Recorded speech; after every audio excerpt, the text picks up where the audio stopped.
Isaías capítulo 42 fala sobre o servo do Senhor. Aqui fala propriamente sobre Jesus Cristo. E o versículo 8 chamou tanta atenção, porque é sobre esse assunto que eu quero conversar com você. Diz assim: Eu sou o Senhor, este é o meu nome. Você lembra que a expressão eu sou, aí tem a apresentação de Deus, né? O tetagrama da divindade, YHWH. Eu sou. Essa expressão eu sou é a mesma do grego, né? Ego em mim, né? Você consegue perceber que ali tem a apresentação de Deus. A palavra ego, ela tem essa expressão, né, de alguém egoísta mesmo. Mas só que quando nós retratamos de egoísmo aqui, não é que Deus ele é egoísta, mas o sentido aqui é compreendido como egoísta aquele que quer que as coisas sejam simplesmente direcionadas para ele e não mais outra pessoa. E é por isso que quando fala eu sou, ele tem essa apresentação para Moisés, ele se apresentou como eu sou.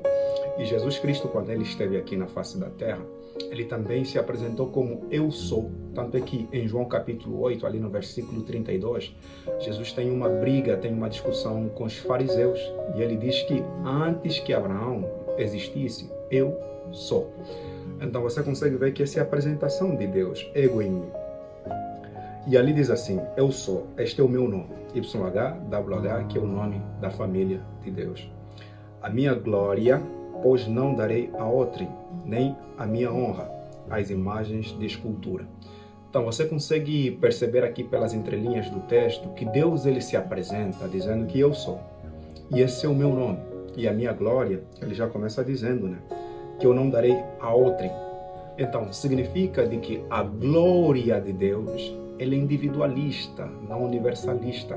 Ele compartilha a sua glória com a sua criatura também, a imagem e semelhança de Deus. E é por isso que quando você vai no livro de Gênesis, Bereshit, você encontra que Deus ele cria o ser humano segundo a sua imagem e semelhança. E ali não tem ainda a expressão da glória de Deus.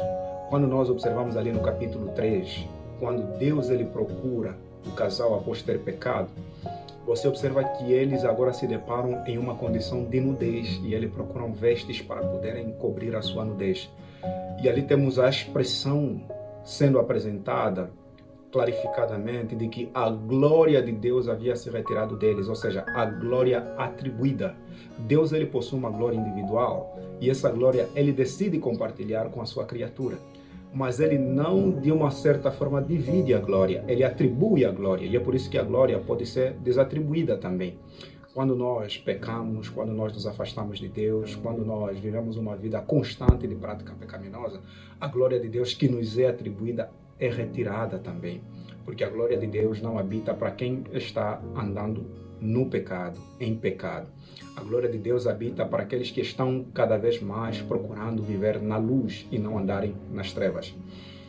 E de onde vem essa discussão sobre as imagens de esculturas sendo atribuído como forma de glorificação também? Existe um grande extremo dentro da nossa comunidade cristã, pessoas que veneram imagens, né? Alguns até dizem assim, nossa, mas você está aqui falando de que nós não devemos adorar imagem e que os adventistas não adoram imagem, mas por que vocês têm fotografias, têm imagens, têm várias referências de várias ilustrações também? Nos vossos estudos bíblicos, né? Vocês apresentam algumas ilustrações, algumas bíblias que vocês usam, se bem de que elas podem não ser das nossas editoras, mas elas possuem também alguma série de imagens, nossos livros como o Trimessário e tantos outros materiais que nós temos das nossas casas publicadoras.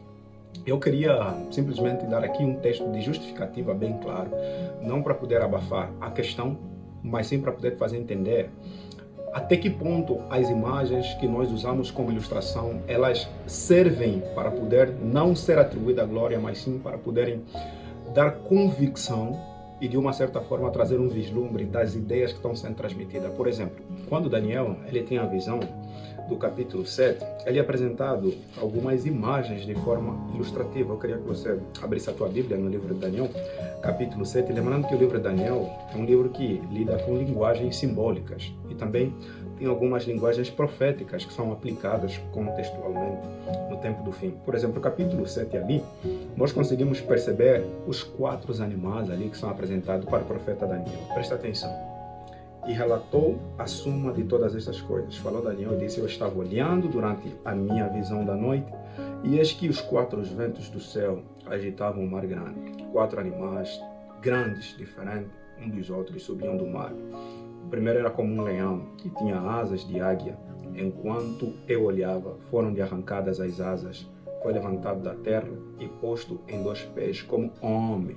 Ele foi dada a mente de homem. Então você consegue observar aqui algo bastante estranho, esquisito, até mesmo de ser compreendido. Mas o fato é, Deus está dando uma imagem para ilustrar uma realidade maior. Primeiro, você vê ali um leão sendo apresentado diante do profeta no sonho, diante do sonho que ele teve. E esse animal, ele é comparado como um leão. Parece sendo absurdo aqui você observando essa linguagem simbólica de um animal totalmente híbrido. E então nos dá a entender que Deus está comunicando ao profeta em forma de símbolo, em forma de uma imagem, em forma de uma ilustração para representar uma realidade maior. E tem um comentário que eu queria ler com você, que está aqui na minha Bíblia, diz assim: assim como a Babilônia fora representada anteriormente no capítulo 2 como a cabeça de ouro, a Babilônia é vista como a cabeça de ouro, o império de Nabucodonosor.